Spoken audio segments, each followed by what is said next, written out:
Le caserme dismesse e chiuse da anni, restituite a Vittorio Veneto e ai suoi cittadini. Questo è il contenuto del protocollo d'intesa della durata di un anno, siglato dal Ministero della Difesa, dall'Agenzia del Demanio e dal Comune per ridare a questi spazi militari una nuova destinazione. Per dare nuovo valore a degli immobili che avevano il loro valore quando c'era l'esercito e adesso assieme di comune accordo daremo nuovo valore a questi immobili per la città. Le idee sono molte e gli immobili sono tutti da valorizzare.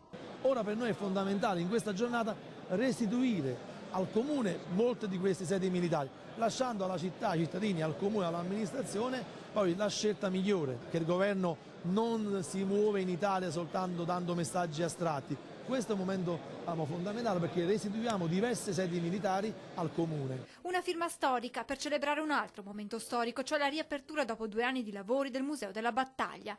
Così il sottosegretario alla Difesa Gioacchino Alfano ha fotografato la giornata, promettendo di trasmettere a Roma un messaggio. Vittorio Veneto ha dimostrato che è possibile dare più di quanto si riceva.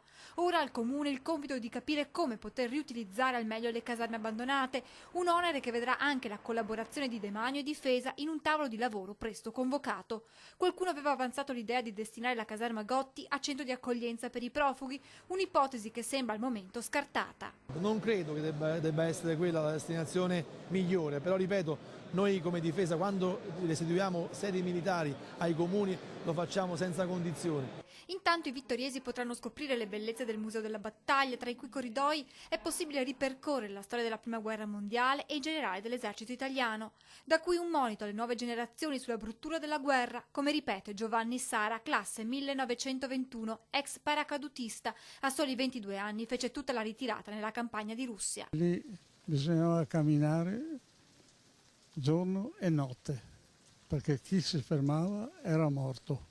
Bisogna proprio odiare la guerra, perché la guerra porta sfortuna a tutti.